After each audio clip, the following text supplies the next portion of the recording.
Hi, I'm Air. I use he, him. I'm Jerika. I use she, her. And we're joined by two new fronds tonight. I am Chris. I also go by ActionEconomist on Twitter, and I use he, him. And hi, I'm SupernautTheBest. I use he, him. And this is Insight Check, where we delve into the dungeon of your bad decisions to retrieve the treasure of wisdom. Welcome again, everyone, to the podcast. Welcome to the show. We have our two fine guests here because they participated in a one-shot with Jerika.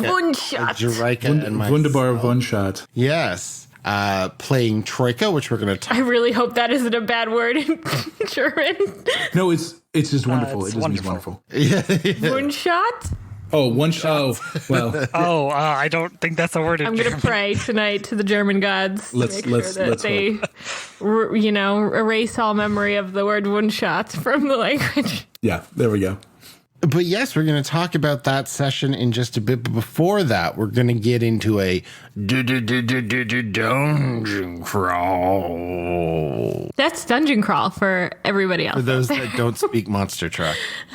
Yeah. And what is new in the world of tabletop role-playing games that has plucked at your heartstrings this week, friends? Well, I think possibly the most exciting thing that's happening is we are crowdsourcing a TTRPG system to kind of avoid the pitfalls. What? Avoid the pitfalls that other systems have fallen into recently. So we're doing our best to collect the bits that we like the most into a system that will be a living document. So if we ever identify there's something wrong with it, we're going to change it.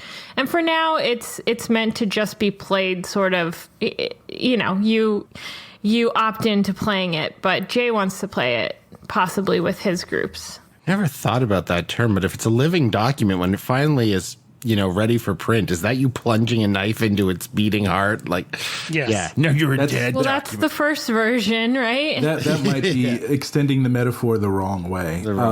No, I think that's the right way to kill your So dog. beta, alpha, beta, release. These are all, ritual deaths. sacrifice. Yeah. Alpha, beta, release, Right. ritual sacrifice. Yeah. But I have to say, ActionEconomist was a big instigator of these shenanigans. Impetus. Because I think it was like the morning before the document The document was trademark. released. TM. TM. It's a stupid thing to TM, but we have.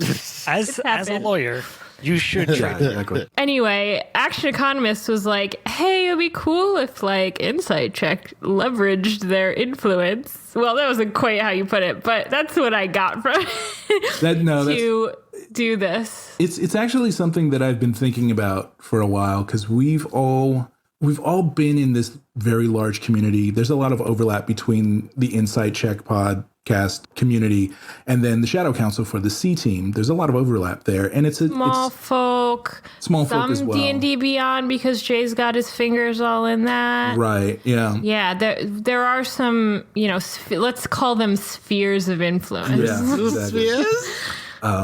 The spheres. Music of the spheres. not. But I yet. just figured that, there's so much creative talent within that community that we already seen so many examples of what people are capable of that I thought, why can't we do this if we're all working at it together? So luckily, when I proposed this, I think it was this past Monday morning, just a few days ago, Jay had already started kind of thinking about it. So so he had a document. He had like a 5-page document, something like that. I don't remember exactly how long it was, but yeah. somewhere in there. And it was more work than I would have done without, any sort of. Yeah. I was actually surprised because I thought it was going to be an uphill battle to try to convince him, but he was already like, Jay, oh, yeah, I'm already starting. See, what I was trying to do was I had two perfect storms that were just going to come together. Because Action, I had mentioned in our small folk game, which is D&D based. Yep. I'm not sure how I'm feeling about D&D these days. What do other people think? And Action said, why don't we make a new system? And then literally an hour before that, Jay had DM'd me with I'm making my own game. Nothing will ever come of this. Don't tell anyone. Air had all the cards. I was like, I got to get this peanut butter in this jelly. Benny Gesserit behind the scenes. Now, if you recall, I did say in the small folk game, I'm going to try to do what I can to convince Jay. And again, thinking at the time that I wasn't going to be able to. You're not going to have to twist much of an arm. He's already going. Okay. I need to see it happen. So we can say that Air was the man in the background pulling the strings. Guy behind the guy. The puppet master. Behind the guy behind the guy. Yeah. Oh boy, and some girls and some non-binary folks. Yeah, we have all types. There's a small army in front of me of many different people. So now, as it stands at time of recording, the document is 35 pages long, I believe. It is sprawled. And last I checked, we have spreadsheets galore, consisting of sections that need to be updated, people who've said they're interested in doing that. For each section, we have a spreadsheet of name suggestions. We're planning to engage sensitivity readers for this document, and then perhaps generating a Roll20 character sheet at the end of it that people can use. If any of this sounds interesting to you, listener, yes, I am talking to you. You know who you are. Get in touch with us. And get in this game dev channel. We're super excited about it. There's a lot of spaghetti and there's a lot of walls. Yeah. Yep.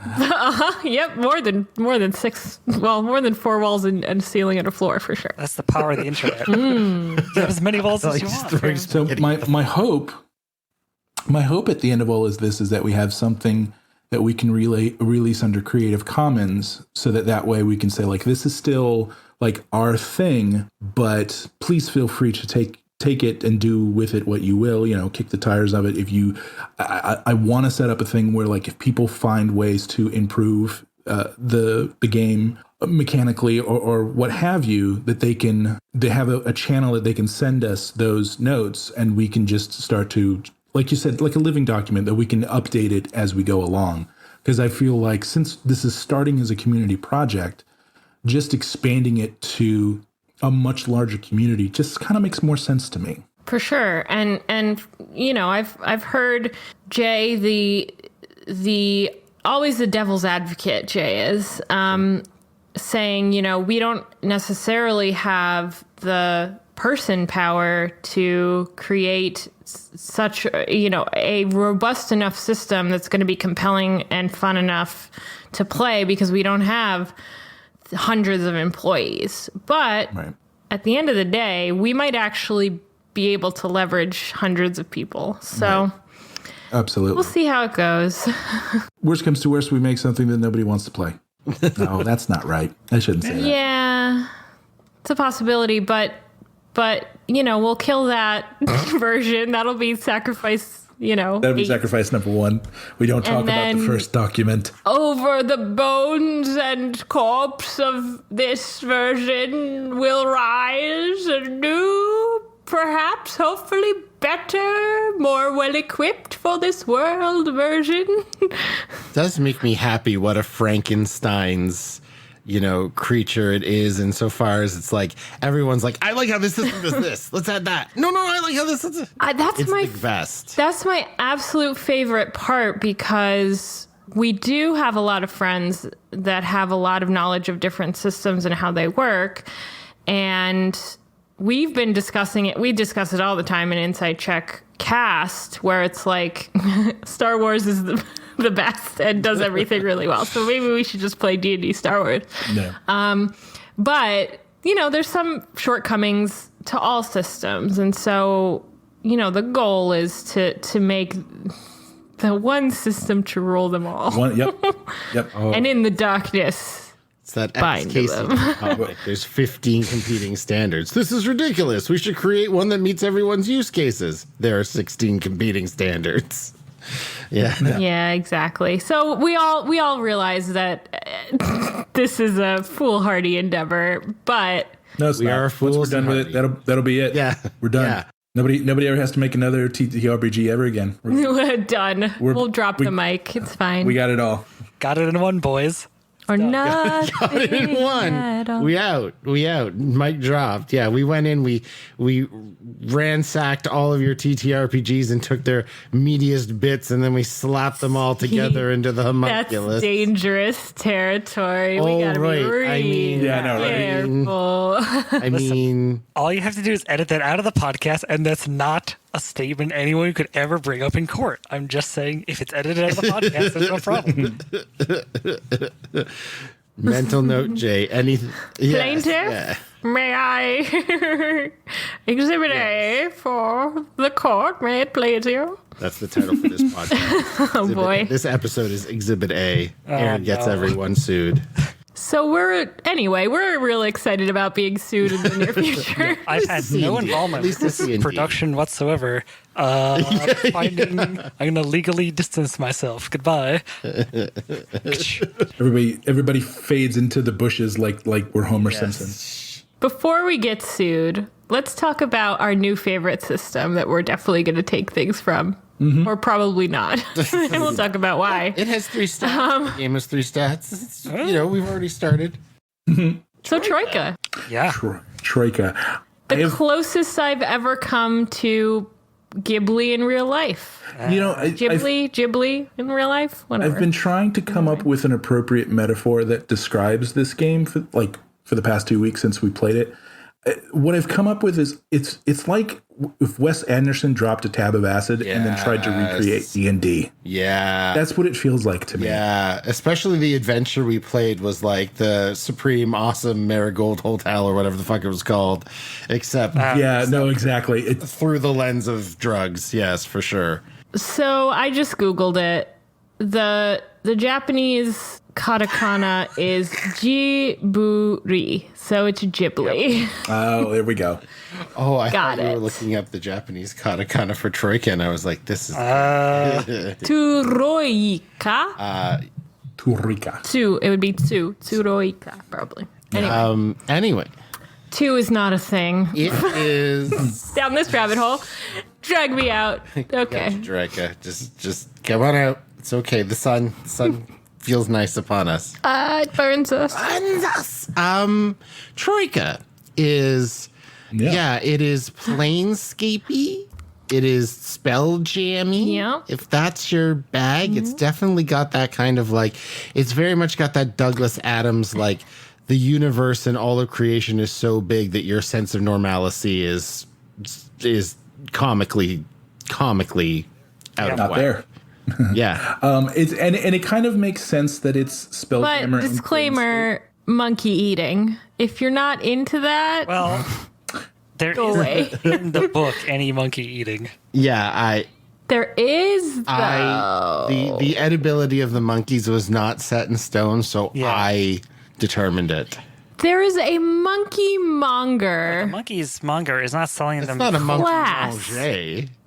Yeah, but it was strongly implied that the purpose of the monkey monger is to sell living monkey meat for consumption. I guess. She's got us over a barrel, people. We have to admit it to the monkey eating. Damn, I've been had. And it kind of makes sense to me that it is a hodgepodge of Spelljammer and Planescape, since those were also the weirdest campaign settings that have ever come out for D&D. So that sort of tracks for me, Go ahead, Super. Go ahead. That's all right. Get it all out. I don't need to talk about it forever.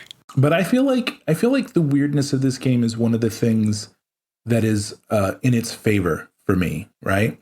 So often when we're creating fantastical stories of sci-fi and fantasy and all that stuff, we put so much effort into creating some kind of internal logic for how those things work, right? Because, by the very nature, they're going to be weird in comparison to daily life. So you kind of do that work, but then the developers of Troika come along and they basically say nah, don't worry about it. It doesn't make any sense. Don't worry about it making sense. Just go with it. Honestly, just go with it. And I kind of find that boldness kind of refreshing. And I think that was reflected in the scenario that was presented. Yeah, which has no narrative throughput. Well, the narrative throughput is it's literally. Well, it was you got to roll with the punches because it's just Bizarro Land. just I think Bizarro what I Land. like the most is the sense of humor that the game has, which I think a lot of tabletop definitely a sense of humor. RPGs, they take themselves very seriously and don't like put in any humor, whereas that game is just full of silliness and goofs. And I just really enjoyed that. For certain. I mean, here's just an example. I flipped to a random page in the book. This is one of the backgrounds which essentially serve as classes in this game. This is the Wizard Hunter, and this is the description thereof. Some people say man is the most dangerous prey. They're wrong. Can men ignite the air and freeze your blood? Can men turn into a flock of seagulls when cornered in an alley? No, they can't. Wizards are the most dangerous prey. That's the entire description. So that reminds me, Yeah. I ran the one shot as well myself last week for some friends, and they took the stairs. So I got the other side of it. Yeah. Oh, That was no. actually really exciting. I don't know if that's worse. So one of my players was a zone group, so he had his frontal lobe removed and see who he grunted like an animal and rolled a d6 to determine if he could speak or not. Oh my goodness. That's amazing. I think like the idea, oh my gosh, this game is so evocative of like so many different places and scenarios. Like the idea of like a wizard hunter or like somebody who specifically like assassinates wizards is like, there's nothing in Discworld that's like that, but Discworld has both wizards and assassins. Yeah. And you could run an adventure where that's going down. Yeah, this definitely has a Discworld feel to it, for sure. But the thing that's really interesting to me, as far as the weirdness is, they're capable of doing that with a certain level of efficiency, right? Because the actual setting itself, there's very little explained of what the setting actually It's just is like go to the weirdest place in your brain. That's where the setting is. And thinking about it from like a GM perspective, we all it feels like a repository of all of those bizarre campaign ideas that didn't fit anywhere else in any other campaign that you had. It would fit here. It makes sense here by virtue of the fact that nothing makes sense here. So it's just like that's the whole point. So you could just throw it all in there and then mix things up and see what happens. So I tried at one point to run a D&D game, and I think it might fit better in Troika. So they started in Waterdeep. They met this like broker, and they accepted this like shipment that they had to sort of guard and transport. And then they went into a series of basically like wizard created planes, not planes, but like, you know, wizards can create like, their own like little demi-planes. Demi-planes, exactly. And so the route was through different demi-planes and to kind of avoid detection and things like that. And so I feel like Troika would actually be a really good place to run Something like that sort of scenario again. For sure. I've had an idea for a while of, and initially I was trying to figure out how to make it work in a D&D setting, of a game sort of loosely based on the works of, Jorge Luis Borges. That's what it was. And it doesn't really work in a D&D context, but it would work here definitely because it's very weird. It's very abstract, kind of weird. And there's room for different kinds of weird here. Like you can go whimsical, you could go Kafkaesque, like I mentioned, or you can just go full on Lovecraftian nightmare. And I think all of that. Yeah, it did. That's how ours ended. Yeah, that is how ours ended. Yeah, with just like existential dread. You were literally in the dreamscape. Yeah. Actually, only Super was in. I was, dreamscape. Travis. Of a snoozing wizard in a stairwell. Yeah. My players almost didn't wake her up, but then chose to. So they escaped. Very close to Good for them. Super, what was your favorite part? That's a tough part because I think my favorite part of that game is the spells. The spells are both really funny in their descriptions and what they do. And like I really like that combination of they're useful, but they do things in an interesting way or they're written in an interesting way. Well, some of them are more useful than others. Protection from rain, as an example. Maybe not the best, but that maybe not the best example. Although I guess if you're a parchment wizard, or a parchment witch, which is one I of the had backgrounds at the party. Yeah. They hate water. Do we want to talk about the backgrounds that we played? Sure. So the backgrounds in this game correspond to Actually, they're both class and race. You don't really have to make a different distinction between the two. You literally just have your background, and that sort of informs everything. And so in the game, there is one of the backgrounds is dwarf, right? Just regular dwarf. And interestingly, the way they portray dwarves in this game is they're not quite constructs, but they are made rather than born. They're artisanal, I guess you could say. Dwarves are artisanal in Troika. But then there is another background, which I played, called Poorly Made Dwarf. And basically the entire concept of this is like, you're a dwarf, but you're not quite right. Somebody made him, you were made with a flaw. And the idea is that other people aren't supposed to other people aren't really supposed to see the difference between you and a regular dwarf, but dwarves actually not only painfully recognize how different you are from them, but it sort of offends them to the point where they don't even want to associate with you. That's actually built into the background itself.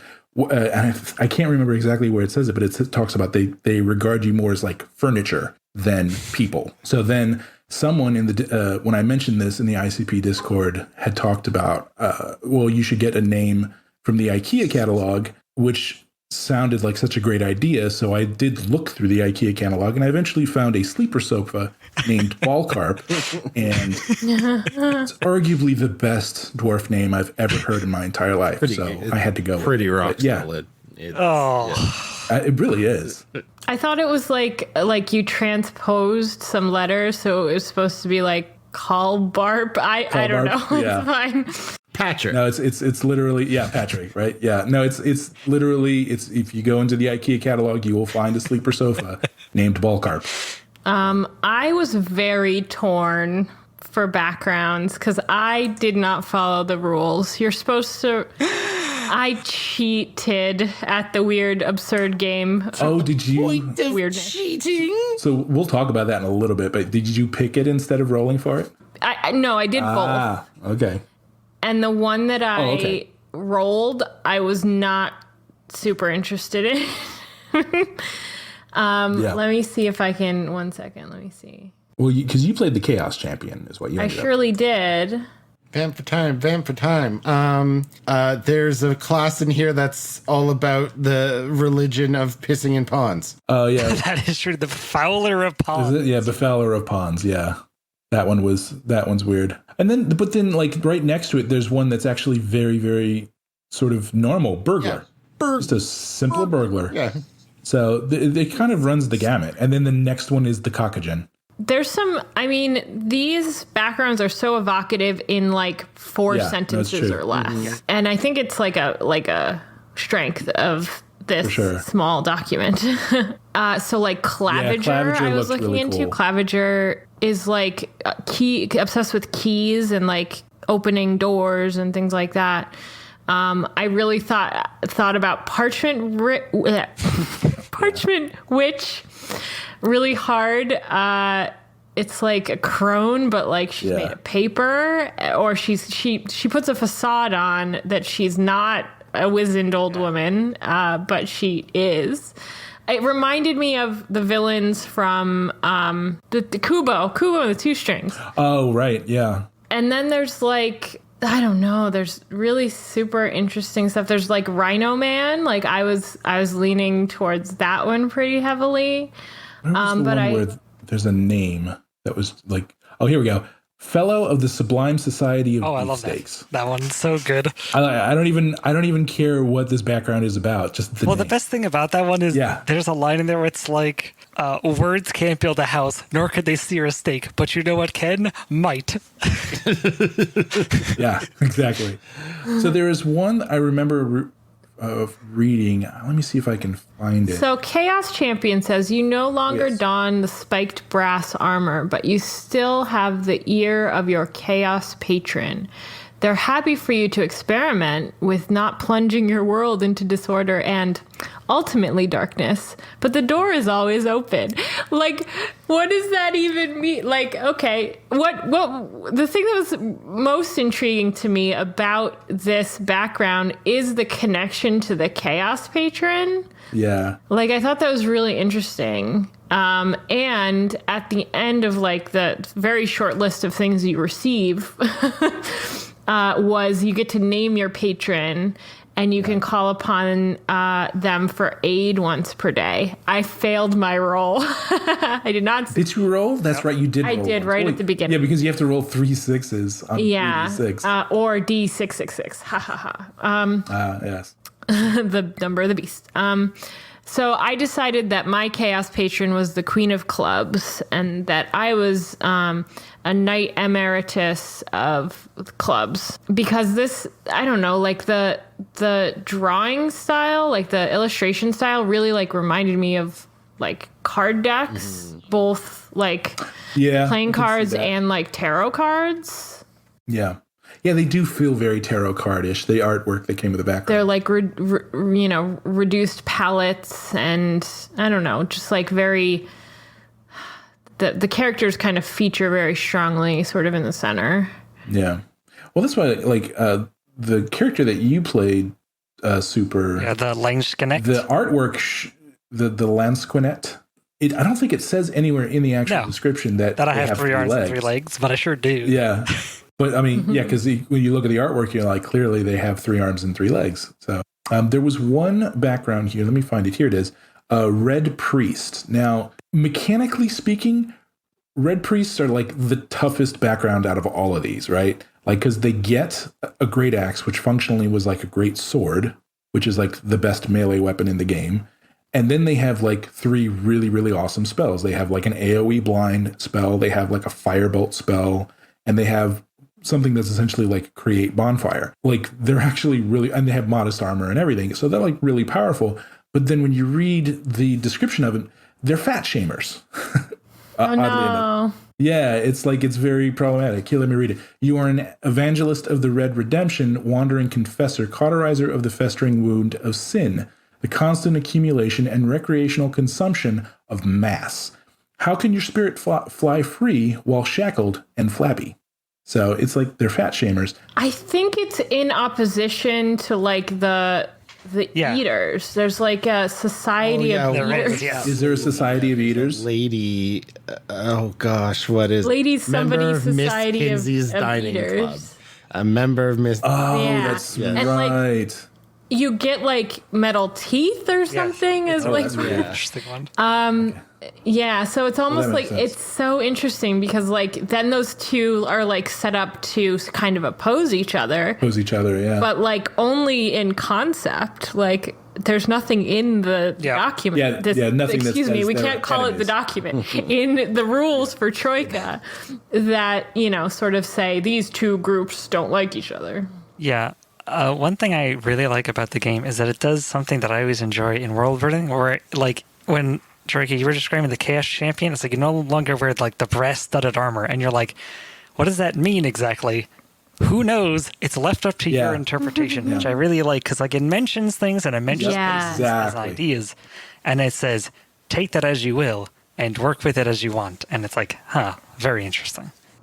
There's also a lot of nipples, I have to mention, in here. An inordinate and, I'm not mad at it, but like, I just no. But it's an sometimes I sit up at night and I'm like, why so many nips? Why all the nips? Why all the nips? And then here they are. The thing, another thing that I considered a huge not advantage, but like a really good thing about this game is that it's an incredibly simple game system, which I know Air really, really loves. I mean, initially Jay was going to run it, and then he had a terrible day. Yes. and locked out of his house, stuck in the heat. Jay, you can edit this out if you want. Jay had a terrible day. And I was like, well, it looks pretty simple. I've looked through it. I could probably run it. I hadn't read the adventure, an hour before saying I would do this. So the good news was that the system is, it's 3 stats. Yeah, you roll for them. It's all D6 based. You're either like doing 2D6 or you're, doing a D3, which is a D6 divided by 2, or you're doing D66, which is roll 2D6 and one's the tens column, one's the ones column. Like, it's based on 2 rolls. You're either trying to roll under one of your stats. So you have a basic skill stat, and then you might have advanced skills. Like I'm looking at the Ardent Giant of Corda, who gets 4 strength, 3 astrology, 2 run, and 2 climb. So a very physically minded kind of character. So you would add those numbers to whatever your character's flat skill is, and that's the target number you want to roll under when using those skills. Anything else, you're just rolling under your general skill number. And then if you're doing anything in opposition of someone else, you're just rolling 2d6 plus your skill and maybe an advanced skill against, a DM-controlled NPC or something like that. And that's really, it has a bunch of basic, stuff for combat, how to grapple, how to hit things, how to, all the spells kind of have instructions on what they do when you cast them.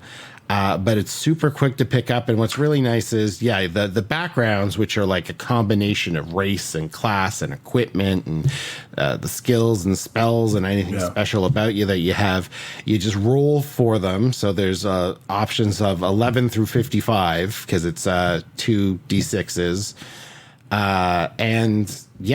You can make a character. The system also seems to be, I'm shocked that no one died because it seems to be super deadly to the point of like being comical. Yeah, incredibly there were deadly. So many times when we could have just made the choice to like be aggressive. True. But I was glad I was playing with Super and AE because we all sort of decided somehow that like we were going to roll with it and not just be like, oh, you're weird and creepy, let's kill you. But no, right? Yeah, we didn't behave like murder hobos. I would argue for once. You did. I think AE was handed a character that was made for murder and was like, I want to murder something.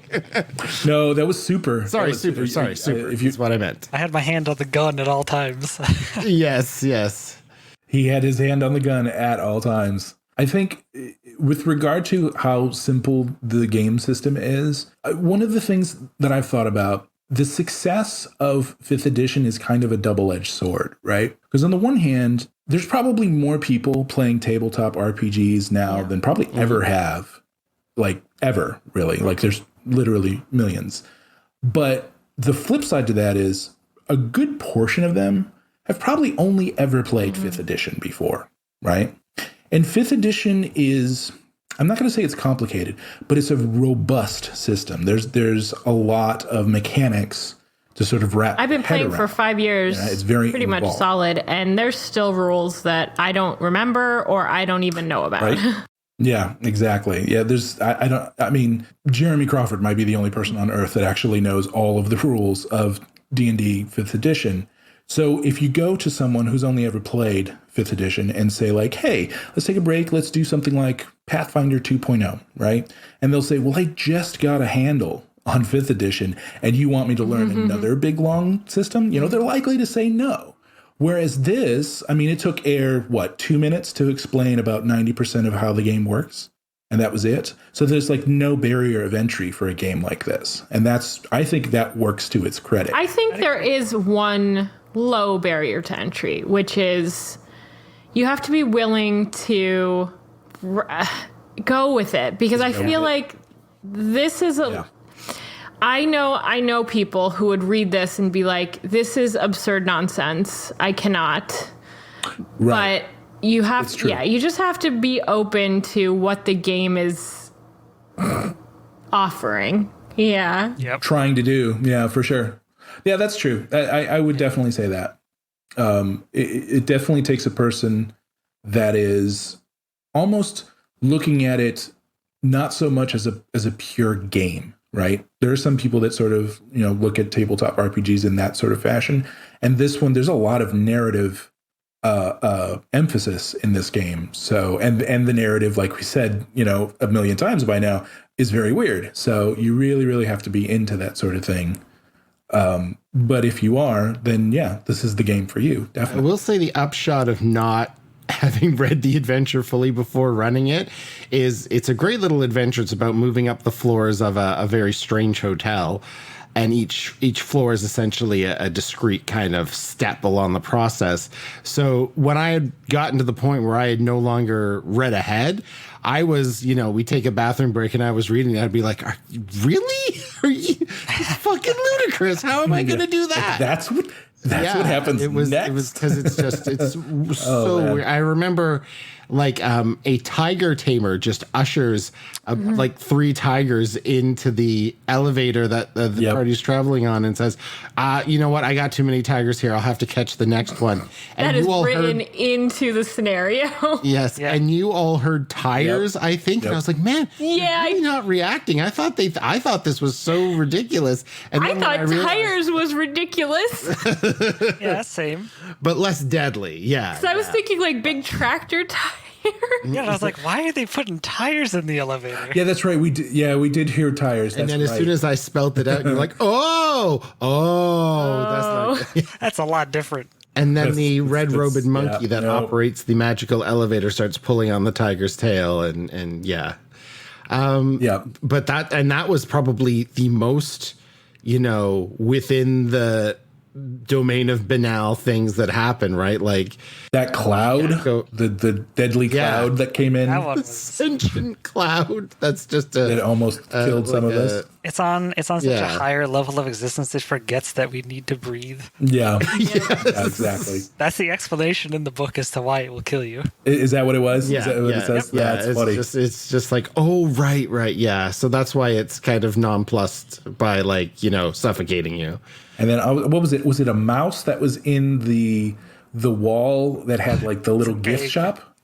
Yeah, it's like a little Humpty Dumpty-esque creature. Yeah. It was an egg. Okay. Forces you to buy something from the the stand that's built into the side of the wall of the elevator shaft. Like it's so just bizarre. It's also very Baron Munchausen kind of. Yes. I think I might have hit on it. And we're using a lot of different descriptors for this game, and I know I'm definitely wrong, but listen to this short description and see if you agree with me. Yes. Troika is the role-playing game version of a Salvador Dali painting. Yes. That's also very I think you can have multiple explanations for this game.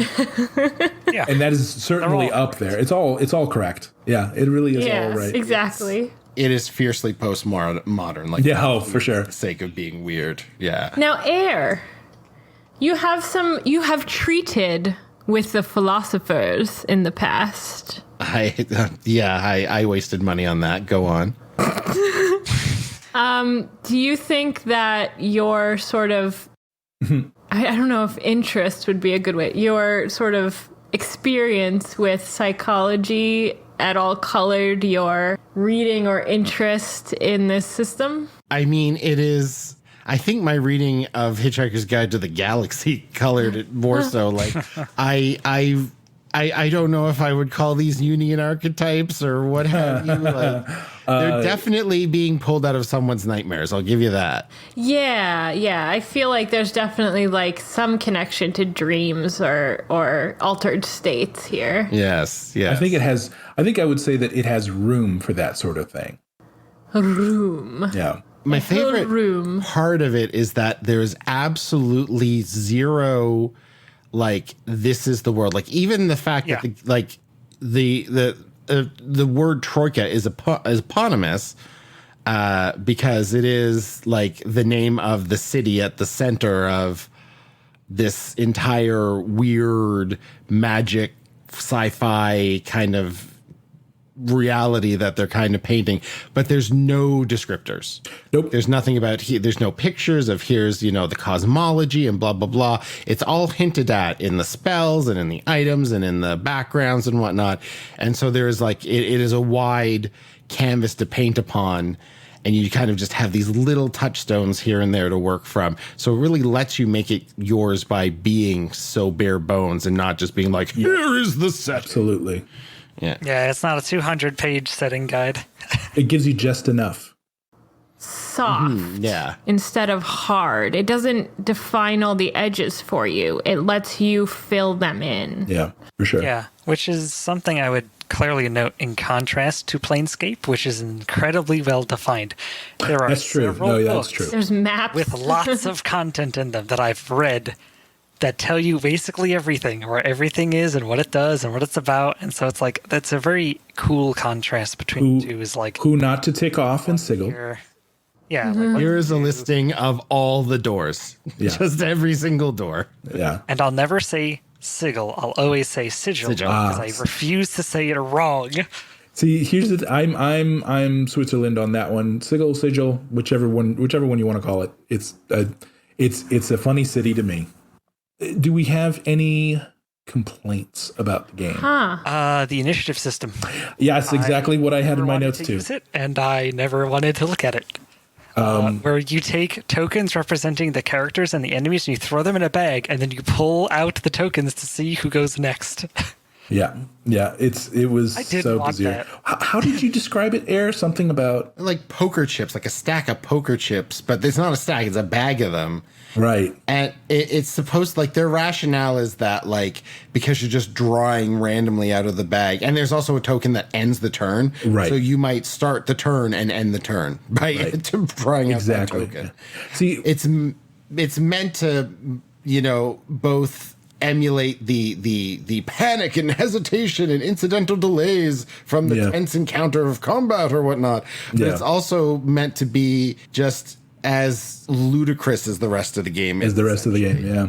My problem I'm like, I understand the thinking behind that. It sort of emphasizes the weirdness, but this particular mechanic bothers me just because, and this may be me coming from a game like Dungeons and Dragons and having that sort of mentality as a player. If I'm trying to figure out tactically what I want to do in a combat scenario, then I hate this initiative system because it means I have no idea when I'm going to go. I may not go in this round at all. I don't know when in the next round that I go, in what order I'm going to do. I don't know if I'm going to go more than once. It's completely chaotic. And because so much is left to chance, there's really no reason to think about it deeply. And that sort of makes the combat boring. Yeah, so what I did instead of that was I just had everyone roll their skill. Oh, that's a good way. And then we put it in a list, and then we just went down the list. And enemies, because they can attack on your turn. So I said, well, just leave it like that. The enemies don't need their own special turn. No, that actually makes a lot more sense. So, for certain. Because in the stairs scenario, the first thing you encounter are a bunch of owls that are attacking people. So right away we're in combat. So I was like, all right, let's. Yeah. I'm just gonna figure out a better way to do combat than put things in a bag. Yeah, putting things in a bag and put colored chips in a bag. So what did we do? I think we just went all at the same time, if I remember. I was going to say, yeah, I followed that PBT. Part of the reason I didn't do the initiative system is because I decided to run at the 11th hour. I didn't have enough physical things to do it. So I followed that PBTA instinct. The only combat we had, quote unquote, was with the tigers. Right. And basically all I did was, because they're already opposed rolls, if you fail the opposed roll, the tiger does damage instead. Yeah, that makes sense. Which is basically how PBTA works. Like, the enemies only go in reaction to a player roll. Right. And I just set it up. Like, I didn't worry about initiative at all. I said, the monkey's pulling the tiger's tail. Who does what? Right. And, I let y'all figure it out. And then just kind of tried to make space to make sure people had a chance to do stuff in, a fairly balanced thing, just moving from one person to the next. Yeah.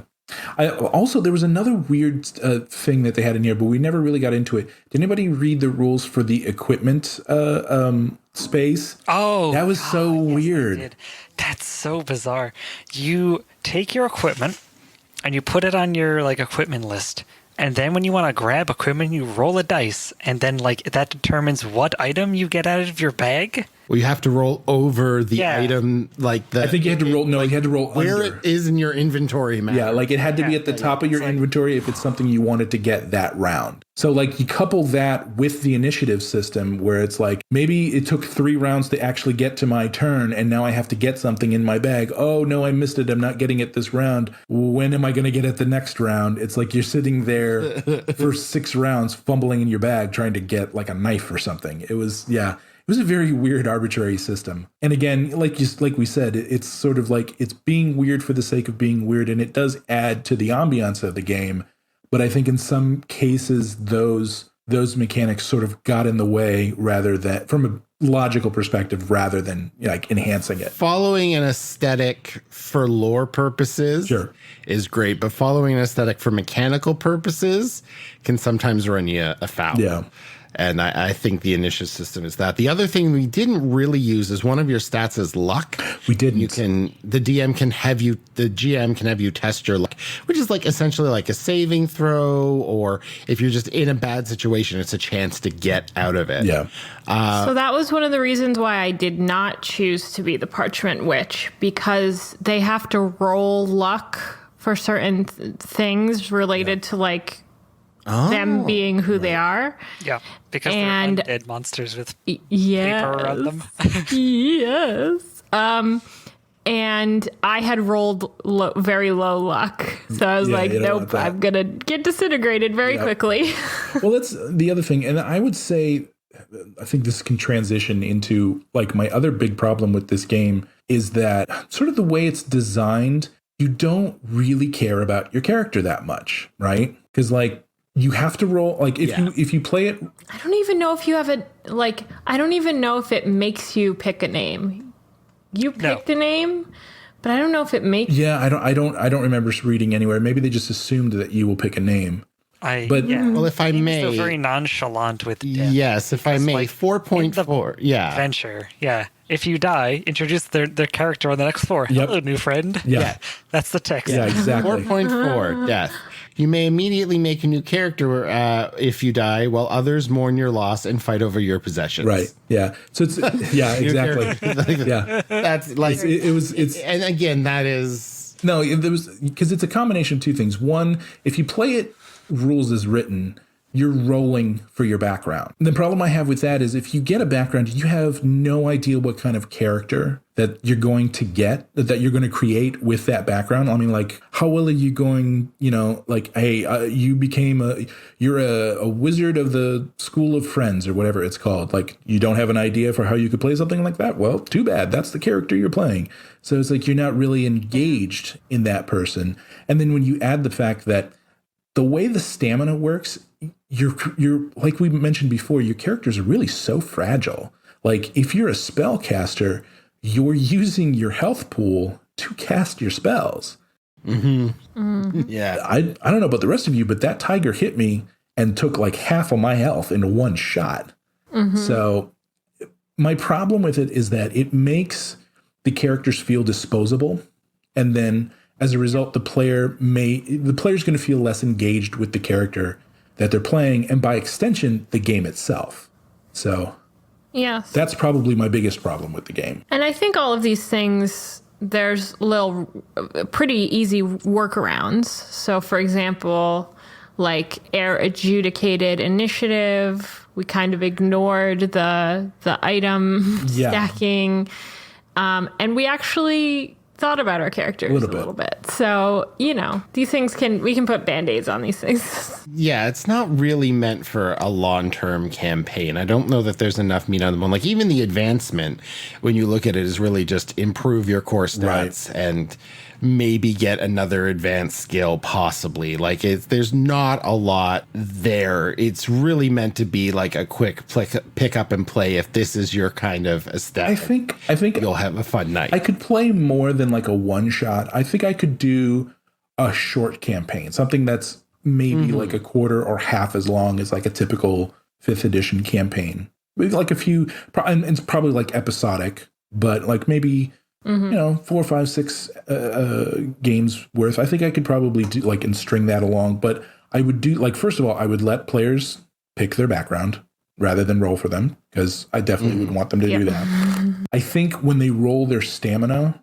I would have them roll with advantage so they can try to get as best of a stamina result as possible. And possibly if their skill roll ends up being below a certain threshold, like 5 or 6, I'd probably have them re-roll that as well. Just so they could... Yeah, I rolled a 1. Yeah, be like... Well, yeah, I mean, there's only 3 options. You either get a 4, a 5, or a 6 as your skills, so... Yeah, that's true. So maybe that wouldn't matter. But then the other 2 things, so just sort of make the characters, a little more hardy and they can, survive a little bit more. I'd probably also make those rations very, very available, because the rations seem to work kind of like as health potions / like short rests. So maybe I would add a mechanic where, like, as long as somebody cooked the next day after a rest, you can, everybody gets back a certain number of rations or whatever, just to make sure that people have some way of healing themselves. Well, we've solved Troika. We did it, everybody. Yay! Bringing it right back around to game design. Yep, exactly. Now that we have all those chops from all the work we've been doing this week. Yeah, exactly. I remember Jay saying, like, "Oh, well," in discussion with this game we're all working on, like, I'm kind of avoiding getting into classes in the mechanical mean. I'm like, Troika has 55 classes. It's not hard. It's not that hard. Yeah. Fine. Well, that was us talking about Troika. Thank you for listening. I want to thank all of you out there, as per usual. I want to thank Burnham with 3 M's on Twitter for our social media branding and our adorable faces. If you want to see the ways that we have bastardized these faces in light of the situation going on with quarantine and lockdown, you may join us on our Discord server.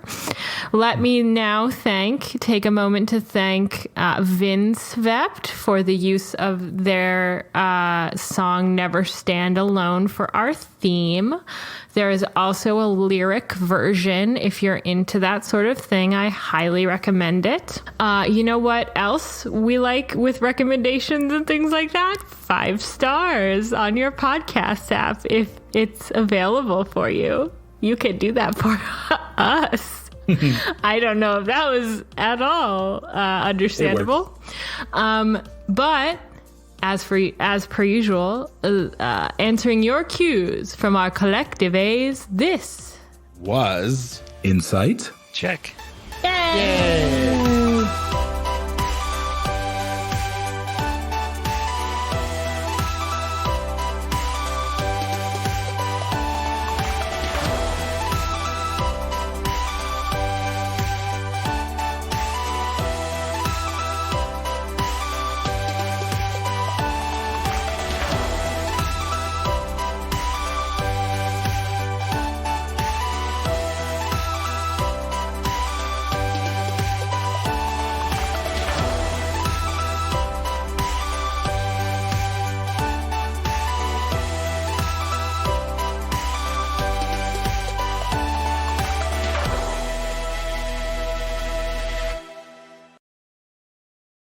It's like you guys are, old hats at this. Thank you both as well for being on. Much appreciated. I'm going to hit the stop button. It's like I've watched it or something.